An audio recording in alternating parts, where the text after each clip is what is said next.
Thank you, Ramchandra Jaidev. Thank you. Okay, so we'll begin session 2 of trimester 4 of Gita Mastery Course. So before we continue, we'll recite the Mangalacharan.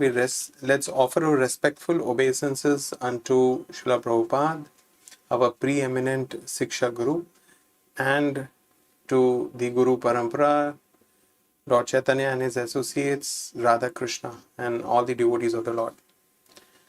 Om Ajnanatimirandhasya Jnananjanashalaakaya Chakshurunmilitam Yena Tasmai Shri Guruve Namaha Shri Chaitanya Manovishtam Sthapitam Yena Bhutale Swayam Rupa Kada Mahyam Dadati Swapadantikam Vandeham Shri Guru Shri Yuta Padakamalam Shri Gurun Vaishnavamscha Shri Rupam Sagrajatam Sahagana Raghunathanvitam Tam Sajivam Sadvaitam Savadhutam Parijana Sahitam Krishna Chaitanya Devam Shri Radha Krishna Padan Sahagana Lalita Shri Vishakhanvitamscha हे कृष्णा करुणा सिंधु दीनबंधु जगतपते गोपेश गोपिका कांता राधा कांता नमस्तुते तप्त कांचन गौरांगी राधे वृंदावनेश्वरी वृषभानुसुते देवी प्रणमामि हरिप्रिये वाञ्छाकल्पतरुभ्यश्च कृपा सिन्धुभैव च पतितनां पावनेभ्यो वैष्णवेभ्यो नमो नमः। Sri Krishna Chaitanya Prabhu Nityananda Shri Advaita Gadadhara Shivasadi Gaura Bhakta Vrinda Hare Krishna Krishna Krishna Hare Hare Hare Rama Rama Rama Hare Hare Nama Om Vishnu Padaya Krishna Pristhaya Bhutale Srimate Bhakti Vedanta Swami Niti Namine Namaste Saraswate Deve Gauravani Vracharine Nirvishesha Shunyavadi Paschatya Deshatarine Mukam Karoti Vachalam Pangum Langayate Girim Yat Kripatam Ham Vande Shri Gurun Dinataranam Paramanandam Madhavam Shri Chaitanya Ishwaram.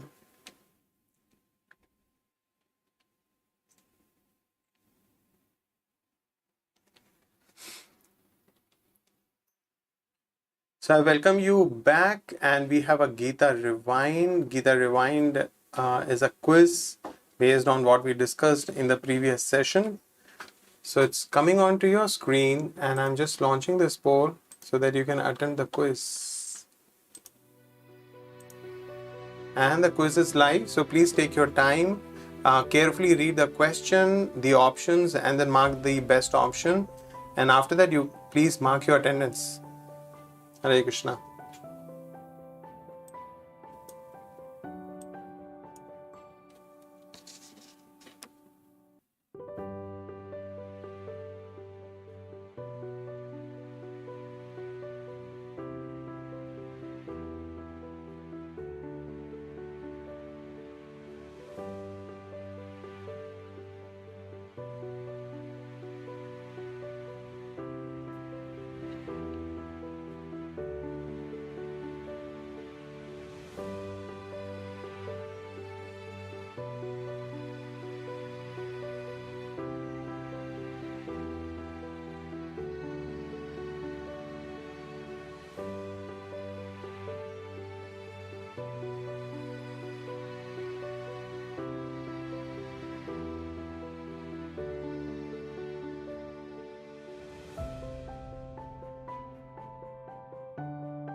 Hare Krishna, Krishna Krishna, Hare Hare, Hare Rama, Rama Rama, Hare Hare.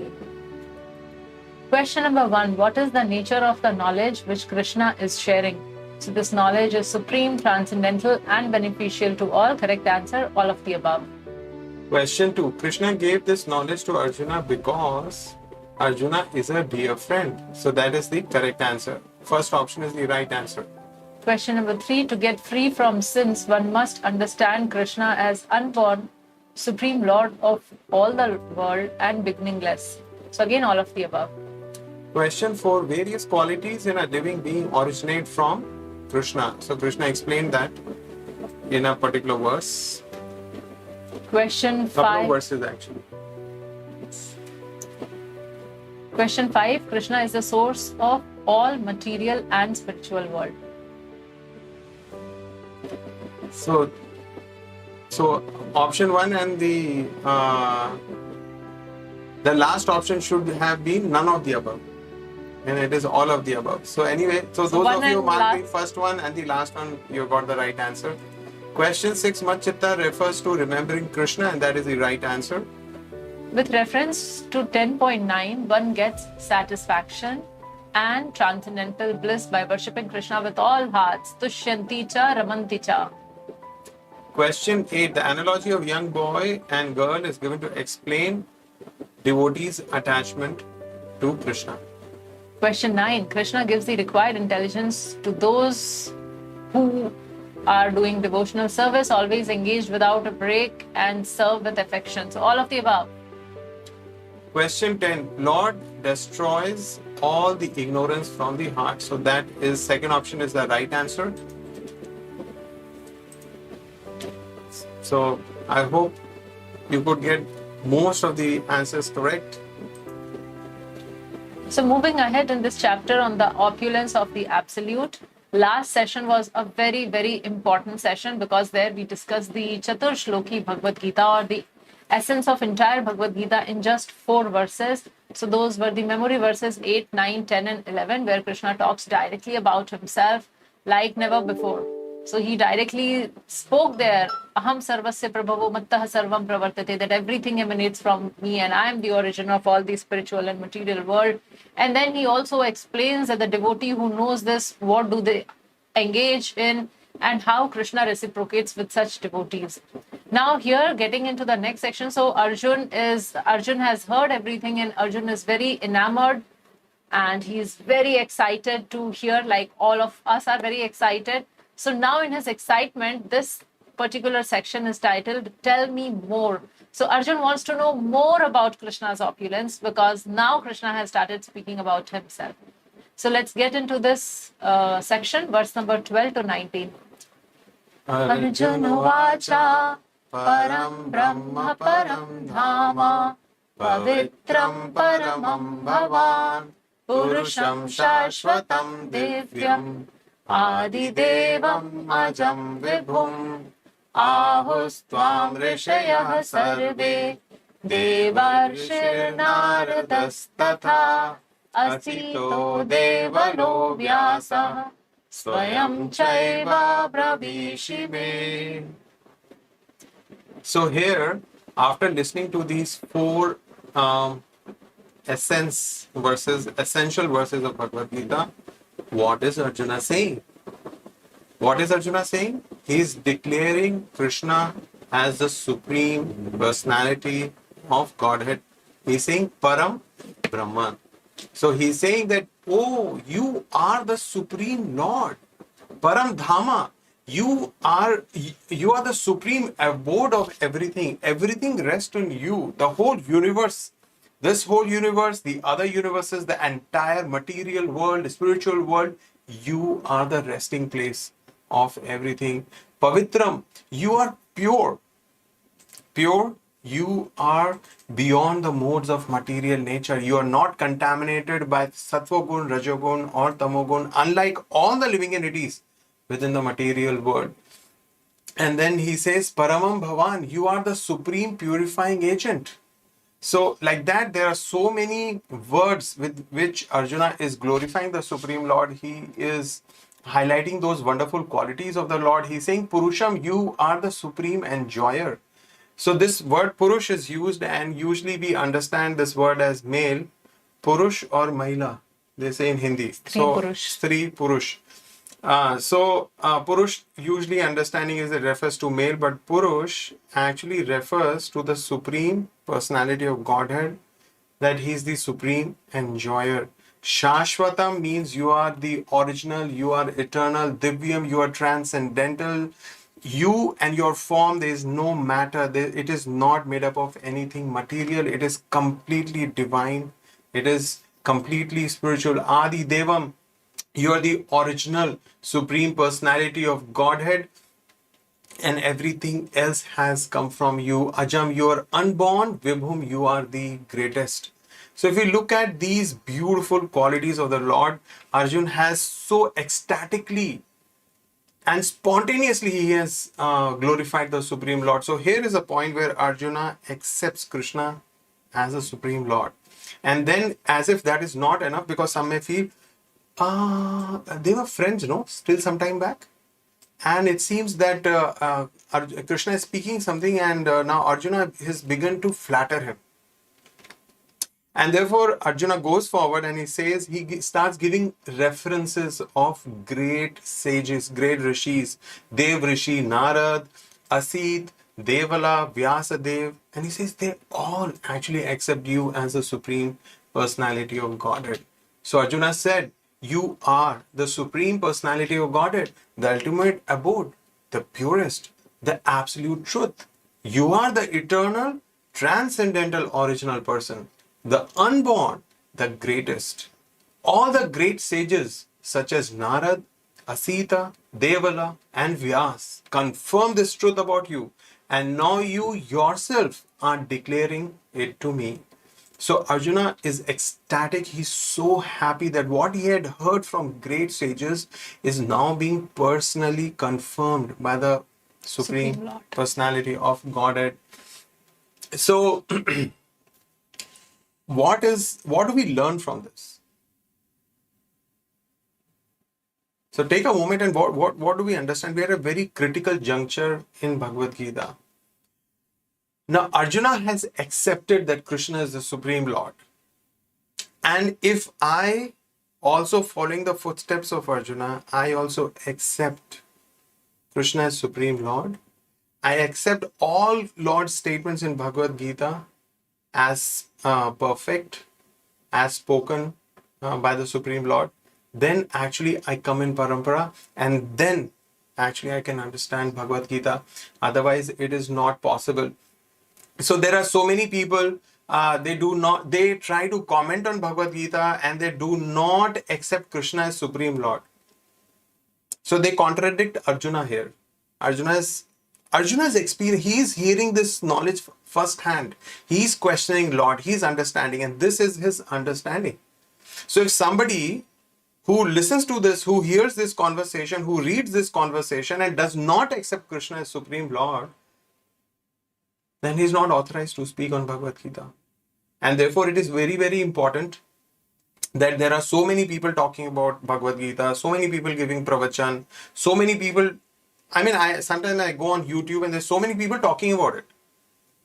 But then we must understand that whether they accept Krishna exclusively as Supreme Lord, then only we should listen to them. Otherwise, we must avoid them at every cost. So Arjuna accepts Krishna as the Supreme Personality of Godhead. He describes Krishna's qualities in these two verses, and then he quotes various authorities, great sages like Vyasadev, Narada. So he quotes them and he says, they have always been glorifying you, talking about you, and today you have personally explained the supreme truth about yourself. I accept you as Supreme Lord. So Arjuna's ignorance has completely been removed. We saw in the beginning of Bhagavad Gita, chapter 1, Arjuna became bewildered. He said, I will not fight. And then he was giving arguments to Krishna that, no, I will not fight. In the beginning, we would see that Krishna was telling, you should fight, but Arjuna was not willing to fight. But now his ignorance is gone and his belief is reset, and he accepts Krishna as Supreme Lord. And we see also because of this, what Arjuna's practical realization, and his references. So from this we understand that this acceptance of Krishna as Supreme Lord is as per the Vedic injunctions. So beautiful life lesson. Krishna is Pavitram Paramam. One who knows Krishna as such. As such means as he is described and as he describes himself in Bhagavad Gita, then that person also becomes pure.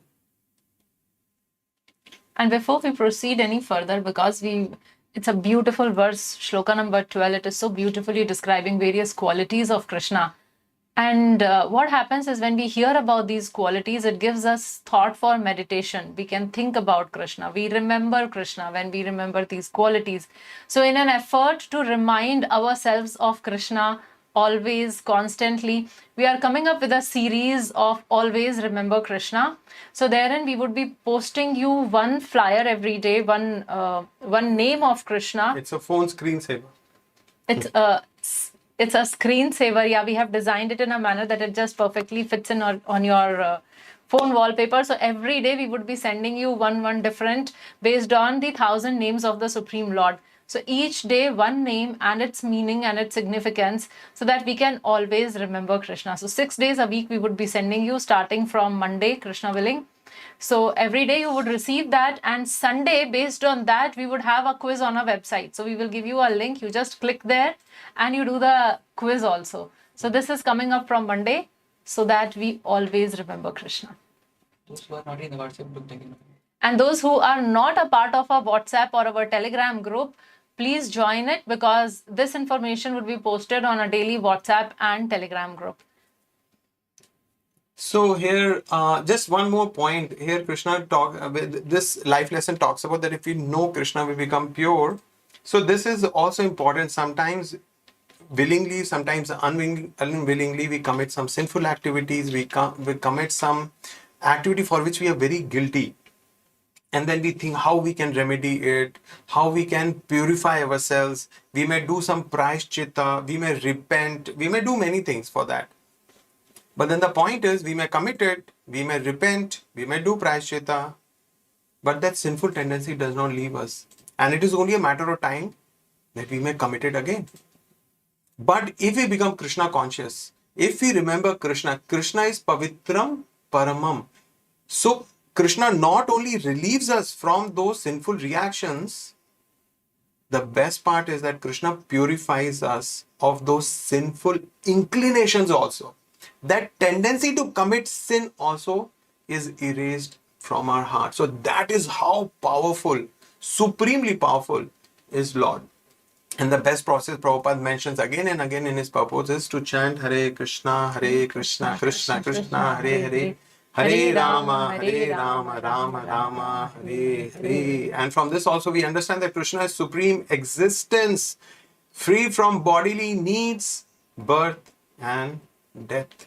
So Krishna is not like us. He may appear to be a human, but he is supreme personality.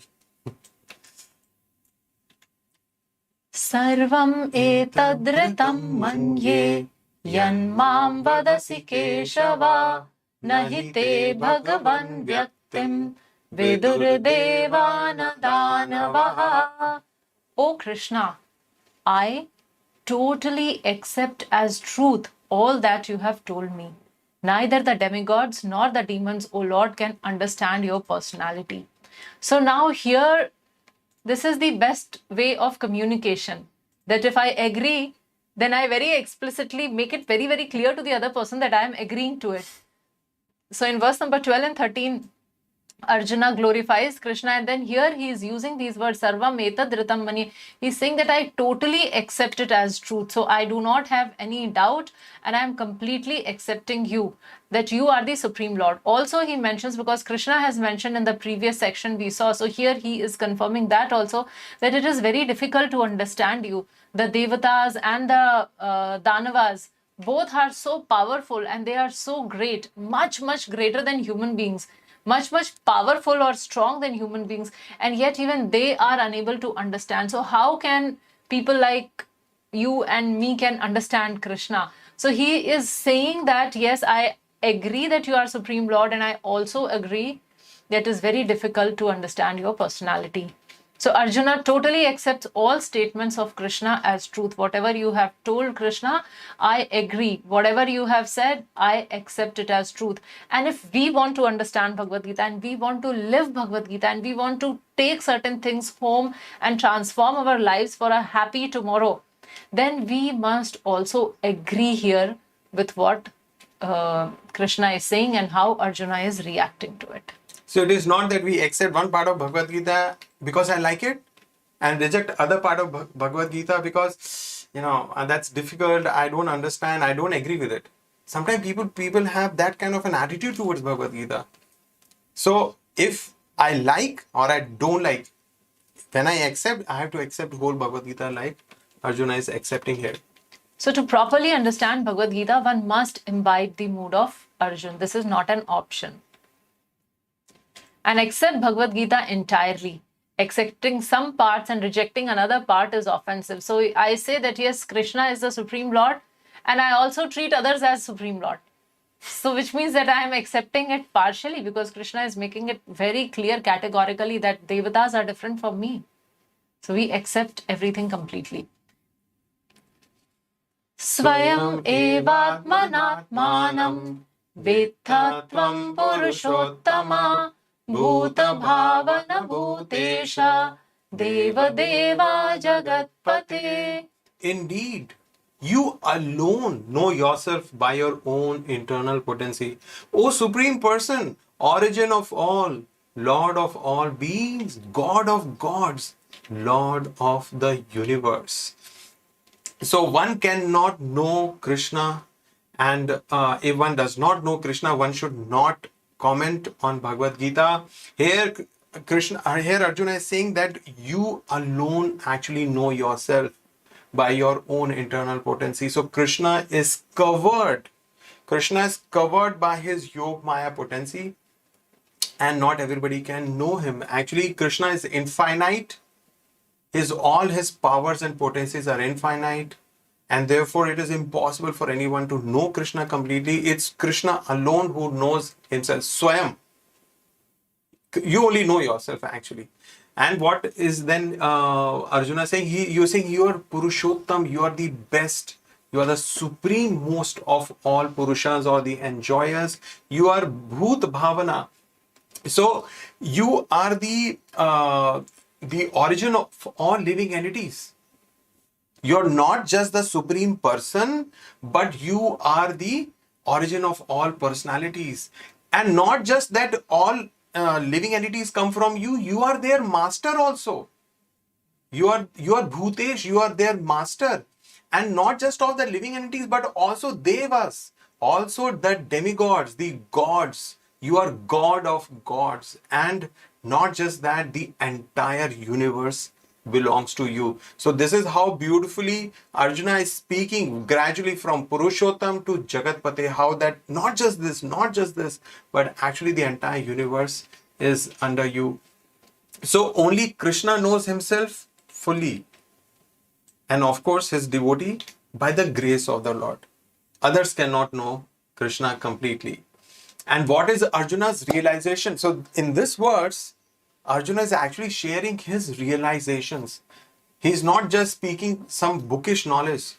He has heard, he has realized, and that's how he's speaking. The Purushottam, your Supreme Person, Bhuta Bhavana, your Father of all. So whenever we write our biodata, name, father's name, we must always remember, yes, I'm writing my biological father's name, but my real, original, actual father is Krishna. Bhutesh, you are the supreme controller of all living entities. He is controlling me, he is controlling my enemy also. Everybody is under his control, whether he is an Indian or he is a Ukrainian or a Russian or a Chinese, everybody is under the control of the Supreme Lord. Your Deva Dev, the original worshipable Lord of all the Devatas. So we may not have much knowledge and we may consider them same, similar, plus, minus, but if we actually read these scriptures, especially Srimad Bhagavatam, when we understand that how Devatas, whenever they have a problem, it is not that Devatas don't have a problem. Devatas also get into trouble, and their trouble is much greater than what we get into. and they have only one source of that resolution of that trouble. So under the guidance of their spiritual master, Brahaspati and Brahma, they approach the Lord for resolving their problems. So that's how Krishna is Deva Dev, Jagatpati. He is the actual original Lord of the universe. Krishna, the Jagatpati, protects the world through his teachings such as Bhagavad Gita. Vaktum arhasi asheshena divya hi atma vibhutayaha yabhir vibhutibhir lokan imam svam vyapya tishthasi. So now what Arjun is requesting, here he is saying, please tell me in detail of your divine opulences by which you pervade all these worlds. So Krishna has spoken so much. Krishna spoke about such opulences in chapter 7 also, and then here also he is giving a reference. And Arjun has experienced everything. Arjun has personal experience with Krishna. Arjun has this intelligence to understand. He gathered the knowledge from Krishna directly. And after hearing all these things, after Krishna telling so much, after Krishna completing the Chaturshloki of Bhagavad Gita and telling all the details, like briefly in a summary, Arjun is telling, please tell me in detail your divine opulences. So he wants to know more. He is asking for more.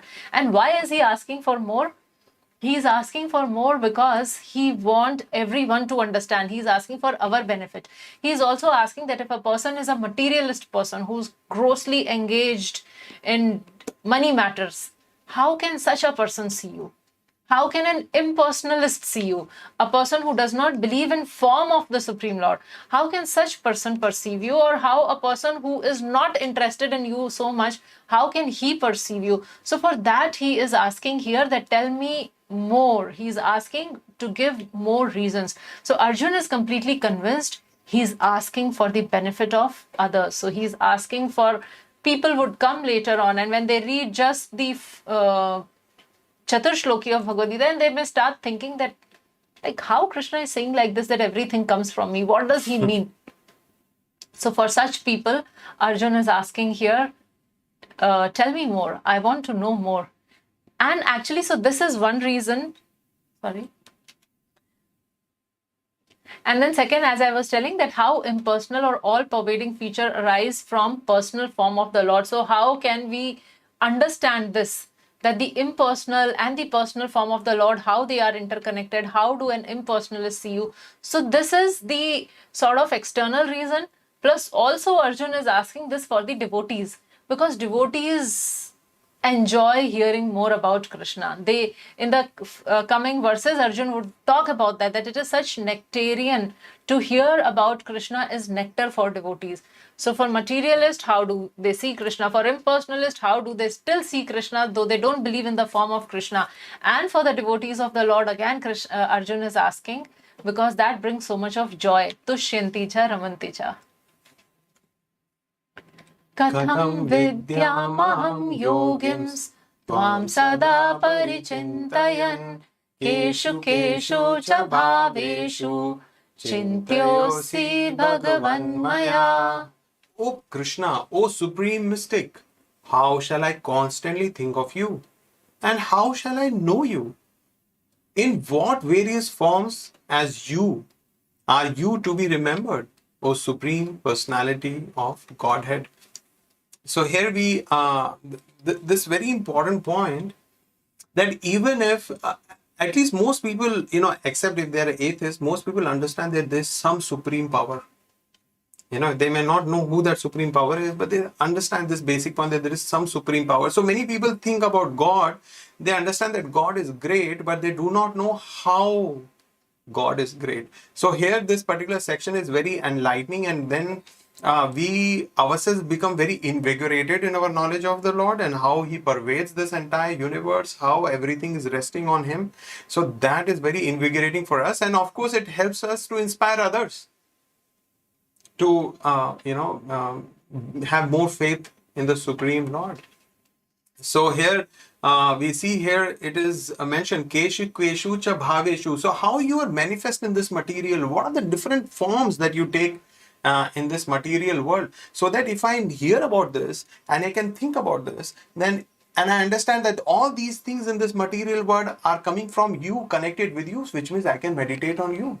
Then I can very easily absorb my consciousness in you. So that is the objective of Arjuna. Well, Arjuna is directly standing with the Supreme Lord.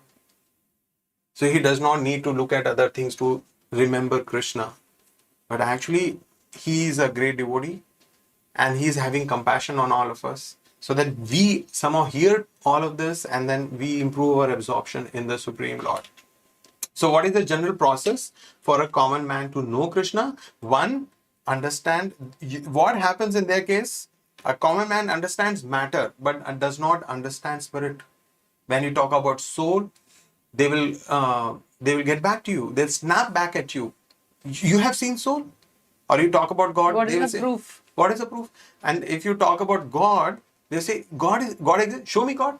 If you show me God, I'll accept. So like this, so they understand matter, they do not understand spirit. So how Krishna manifests in this physical world, with that, if they are at least neutral or favorable, then they can actually accept these as opulences of the Lord, and then they can become nice devotees gradually. So more knowledge means more absorption in Krishna. The more we know about him, more we become, more opportunities we have to think about him. And here we see a devotee distributing Srimad Bhagavatam. Vistarenatmano yogam vibhutim cha janardana bhuyah kathaya triptirhi shramvato nasti me mritam. O Janardan, again please describe in detail the mystic power of your opulences. I am never satiated in hearing about you, for the more I hear, the more I want to taste the nectar of your words. So this is how the true devotee is, that they are never satiated of hearing about Krishna. Not like checking on the watch that, okay, so how much time is over and how many more minutes to go for the class. But they are very, very eager. They are never satiated in hearing about Krishna. And why is it happening? Because they are naturally attracted towards Krishna, like how we were discussing in the last session, and we gave the example of a young boy and a young girl. So they always want to be together. So similarly here, so they always want to hear more and more and more about Krishna. And as it says that Shranvato Nasti Me Amritam. So they want to taste this nectar of Krishna's words. So that is why Arjun is saying, describe in detail. Arjun requests to hear more. Arjun here is addressing Krishna as Janardan. So Jan means people. And then he is saying here that, oh Janardan, in people, by the sweetness of your instructions, you create such deep longing. So when we hear more of your instruction, we want to hear more about you. And then he says that we become agitated and we are so agitated in your absence. So all what we seek is your association. All what we seek is your instruction, your guidance, and your word. So that is how he is becoming very desperate here, and he's requesting Krishna that please describe in detail, because devotees are never satiated by hearing Krishna's glories. So those who have entered into a transcendental relationship with Krishna relish at every step the descriptions of the pastimes of the Lord. So from this we can assess ourselves. Where do we stand? How eager are we to hear about Krishna's pastimes? Any narration or statement concerning Krishna is just like nectar. If we don't feel it that like nectar, which means we are suffering from jaundice of material affliction. So now we look at this section called See Krishna Everywhere. So this is what Arjuna's great desire has been, and Krishna will begin to speak how he manifests in this material world, and many things he will speak here. Shri Bhagavan Uvacha Hantate Kathayishyami Divyahi Atma Vibhutayaha Pradhanayatah Kuru Shrestha Nastyanto Vivatarasya Me.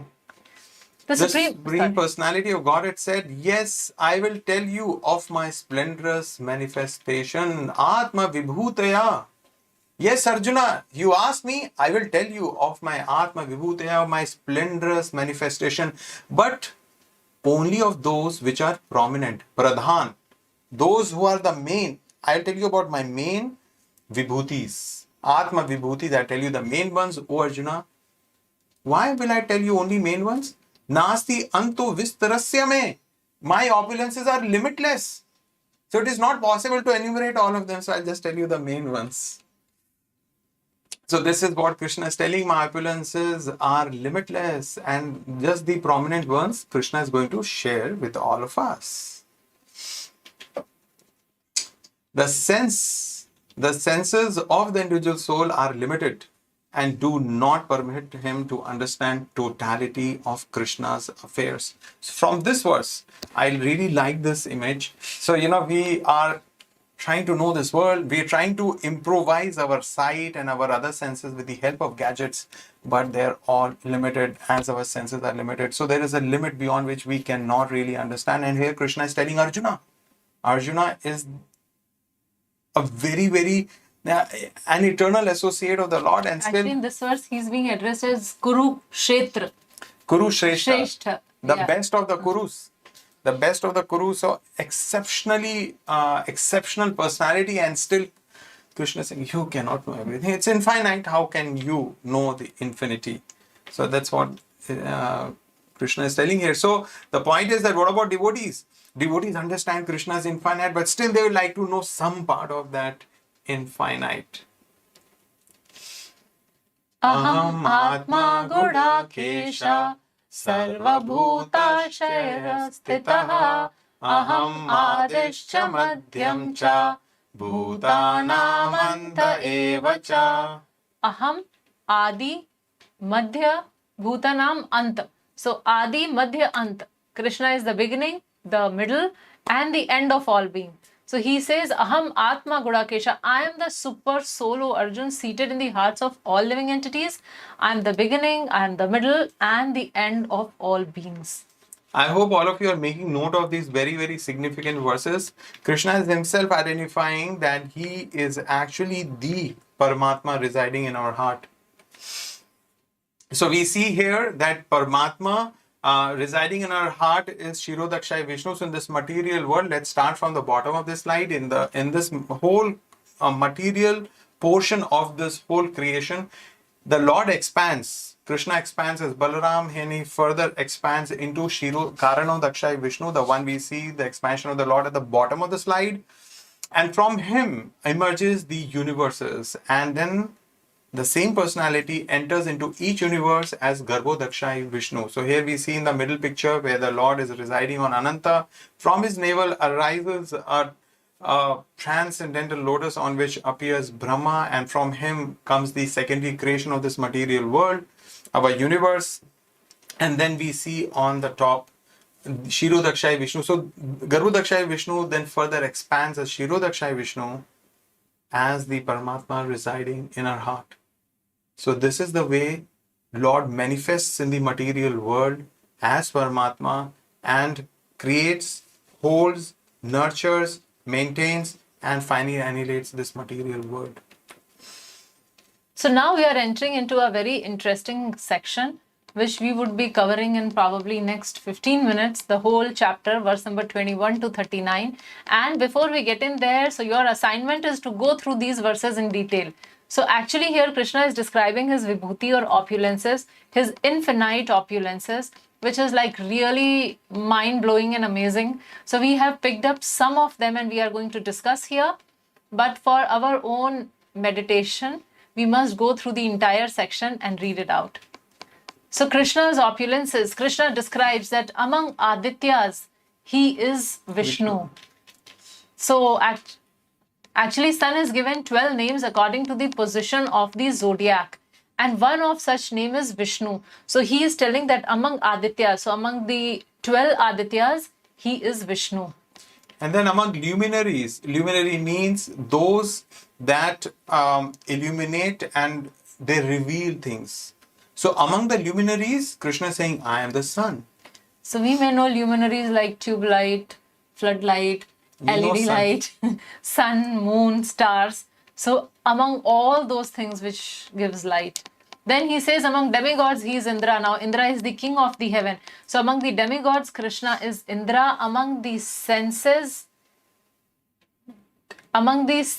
so we know 5 senses, and all these 5 senses are actually controlled, or they report to mind. So mind demands, and these senses go and fulfill those demands. So among these senses he is mind, and among the Rudras he is Shiva. So in third canto of Srimad Bhagavatam we read that Rudra was born from Brahma, and so there he specifies that among Rudras he is Shiva. So actually in this entire section Krishna is describing his opulence, and he is telling that whatever is the greatest in that category, basically that thing represents Krishna. So whenever we see anything great, whenever we see anything extraordinary, we must remember that this is originating from Krishna.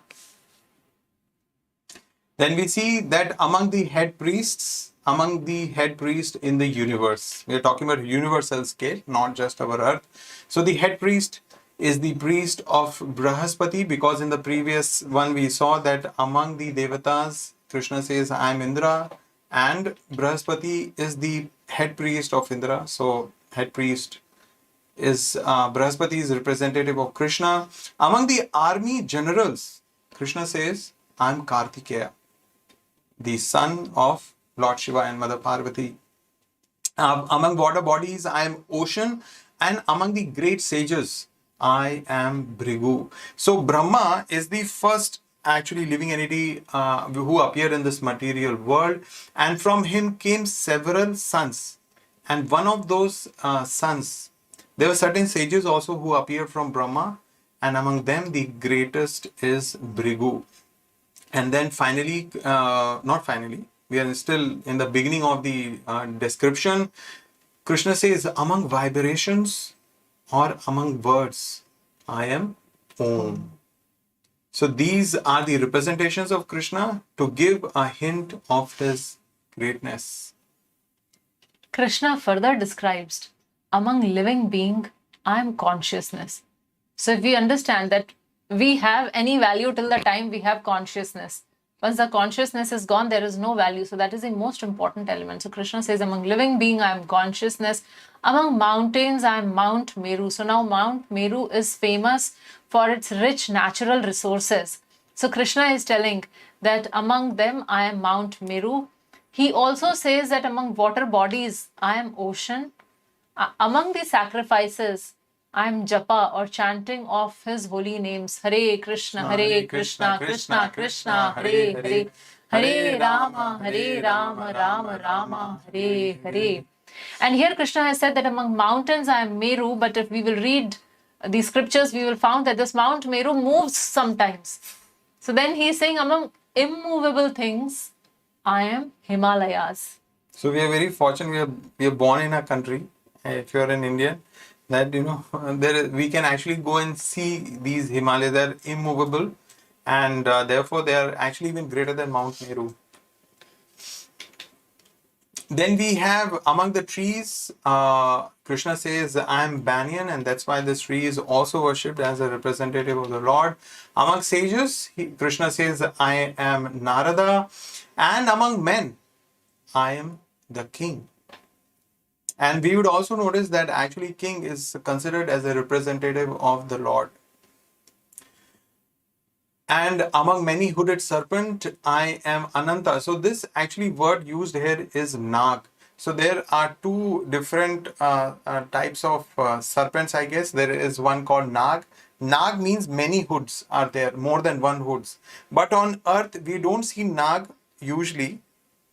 We don't have an experience of seeing a Nag. We have experience of seeing a Sarp. Sarp means a single hooded serpent. But here the point being made is about among many hooded serpent, I am Ananta. And here we see in the background picture, it is Ananta. And there's a time for destruction, and there's fire emanating from Ananta's unlimited mouths. And then among Lord Dispenser, Krishna says, I am Yamaraj. So Yama is a planet which is very close to earthly planet, and after death, those who are very, very, very sinful people, they are actually taken there, and then Yama or Yamraj, he arranges different kinds of punishment. There are different hell. There's not just one type of hell. There are different types of hell. Kumbhi Park. So like that, there are different parts of types of hell. Some places a person is boiled in oil. Some places different kinds of punishments are given. Why? Because they committed different kinds of sins. So among Lord dispensers, Krishna says, I am Yama. He further describes that among demon, I am Prahlad. So now we understand that Diti and Aditi, they are two sisters, and the son of Aditi are called Adityas or the demigods, and the son of Diti, they were all demons or Daityas. So Daityas and Adityas. And it is very interesting to know that Hiranyakashipu's son, though he was born in the family of Daityas, but he was a very, very wonderful devotee. So when he has to choose, so when Krishna has to choose his representative among demons, he chooses Prahlad, that among demons or Daityas, I am Prahlad. Among the subduer, I am time. So with time, everything is lost. With time, we gain few things, but the time comes and the time takes away everything, and we cannot really do anything against the forces of time. So among subduer, he is time. Among beast, he is lion. So we all know that how powerful the lion is. Among all the animals, he is the most powerful and ferocious, and that represents Krishna. This is called king of forest. King, yeah, lion is the king of forest. Then among the bird, he is Garuda, the most powerful and mighty bird, the carrier of Lord Vishnu. And among river, he says he is Ganga. And then Krishna says, among knowledge, I am spiritual knowledge, the knowledge that I am not this body, I am spirit, soul. And then among creators, Krishna says, I am Brahma. And among poetry, Krishna says, I am Gayatri. So poetry has very definite rules that regulate rhyme and meter. And among the Vedic poetry, Gayatri is most prominent. And actually, Gayatri is meant for God realization. And for chanting Gayatri, we should be present in mode of goodness. So we cannot be in Tamogun or Rajogun. We should be predominantly be in mode of goodness and chant Gayatri. And then Krishna says, among months, I am Margashish. So this is in South India, it is called Margadi month. And usually November, December, around that time. And we also see that at least in India, that is harvest time. And, and that's why it is a very happy time for most people. January. And among the seasons, Krishna says, I am spring. Of course, spring is the most colorful of all seasons. It is neither too hot, it's not too cold. There are fresh leaves and flowers. They are blooming everywhere, and there is such fragrance and freshness everywhere. And in fact, during this time, there are also many ceremonies which are conducted to celebrate the pastimes of the Lord, Krishna's pastimes. So that's why spring season is considered to be very, very special. Further describing his opulence, Krishna says among cheaters, he is gambling. So now gambling is one game where both the opponents cheat each other to win the game. They are aware of it also. I mean, who's smart at cheating wins the game. So among cheaters, he is gambling. Among Pandavas, he is the Shreshtha one, Kuru Shreshtha or Arjuna. So he says that Arjun represents me. Among victory seeker, I am morality, because ultimately morality wins. So he says among victory seekers, I am morality. Among secret, Krishna says he is silence. What can be more secret than silence? Complete silence. And all existence, he is the seed of all existence. He is the seed-giving father. So even the great personalities like Brahma and Shiva represent only part of the opulences of the Supreme Lord. Krishna is the origin of everyone born, and no one is greater than him. So if we read Bhagavad Gita carefully, especially this section, we understand that Krishna is the origin of all and there is no one beyond him. He is the ultimate. This detailed knowledge about Krishna's opulence is to help us understand, without any doubt, his supreme position. As a result, we can fix our mind upon him and surrender. So this is why there is so much of description in detail about Krishna's opulences. Nantosti mama divyanam vibhutinam parantapa eshatudeshatah prokto Vibhutir vistaro maya. O mighty conqueror of enemies, there is no end to my divine manifestations. Whatever I have spoken to you is but a mere indication of my infinite opulences. So here, for Arjuna's sake, because Arjuna was asking, please tell me, this is like Amritam, this is like nectar, I want to know more, please tell me more. So just to please Krishna, please Arjuna, and to serve him, the Lord also serves as devotee. So simply Krishna gives a few examples so that Arjuna's inquisitiveness is pacified. So there is no end to Krishna's wonderful vibhutis. He has spoken just a tiny fraction of his opulences. Krishna's opulences are unlimited. So we have in mathematics, we have that infinity sign. So Krishna has unlimited infinity signs. In every direction it is infinite. Yad yad vibhuti mat sattvam Srimad urjitameva va tat tat deva vagachatvam mama tejomsha sambhavam. Know that all opulent, beautiful and glorious creations spring from but a spark of my splendor. So now Krishna, to make all of us understand, he's saying anything which is opulent, anything which is beautiful, anything which is glorious, anything which we happen to like and admire, everything comes from just a spark of Krishna's opulence or splendor. So this is the limit of his limitless opulence. These are his vibhutis, that where there is no end, no beginning and no end. So all majestic, beautiful, powerful creation of past, present and future, everything comes from Krishna's fragment, like a spark of his splendor. So here Krishna also speaks this verse to talk about that, say, all that I could not cover, please understand. Now all of those also which I didn't speak about, also they come from a spark of my splendor. Anything extraordinarily opulent should be considered to represent Krishna's opulence. Athava bahunaitena kim gyatena tavarjuna vishtabhyaham idam kritsnam ekamshena sthito jagat. But what is knowledge?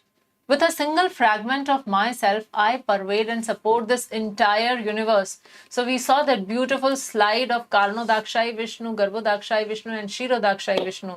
So how Krishna's expansion, so Krishna expands himself in these three Purush avatars, and how they are actually supporting and pervading this entire universe. So Krishna is saying that, what's the point? Why are you even asking me to describe?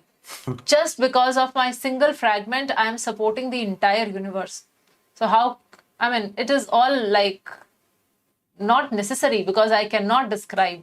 So Ekam Shena, it is just single fragment of Krishna that is holding all the universe together. So next time when you visit temple and you have darshan of the Lord, there is that sweet form of the Lord holding the flute and he's standing on the altar, or you see a picture, or you pick up a copy of Bhagavad Gita, or you hear about any pastime of Krishna, or you hear about that how he's afraid of Mother Yashoda. We need to understand that in all situations, He is the infinite Supreme Lord. So these verses that way become very important and crucial to deepen our faith and to develop in us that awe and reverence which is needed, that we are able to accept Krishna as the Supreme. And nobody comes, no one, no other personality comes anywhere close to the Supreme Lord. And therefore we must have, that is why Krishna says, towards the end of Bhagavad Gita, he says that Sar dharman parityajya mam ekam sharanam. You surrender to me alone. Because if we know these facts, we don't have anyone else to turn to. Nobody comes anywhere close to the Lord. So therefore we must, probably I would request that entire coming week, go through these verses, read them again and again, absorb yourself in understanding that how supremely infinitely opulent Krishna is, how supremely infinitely Krishna is powerful, and therefore he is the right person I should surrender to. Everything in this universe is Krishna alone. Thus, only He is worthy of worship. One must taste His sweetness by service and surrender. Hari Hari. So with this, we complete the 10th chapter of Srimad Bhagavad Gita. A big congratulations to all of you for staying with us and completing 10th chapter. And from next week, we would be starting chapter number 11. So before that, kindly go to the website, sign in with your registered mail ID, take the quiz for chapter 10. And also before coming for the next session, your reading verses or reading assignment is from chapter 11, verse number 1 to 14. For chapter 11. Yeah. For chapter. And chapter 11 is also very interesting. A tremendous light and sound show is going to happen in chapter 11. So these are all very, very exciting chapters. Hare Krishna. Hare Krishna, Hare Krishna, Krishna Krishna, Hare Hare, Hare Rama, Rama Rama, Hare Hare. Srila Prabhupada.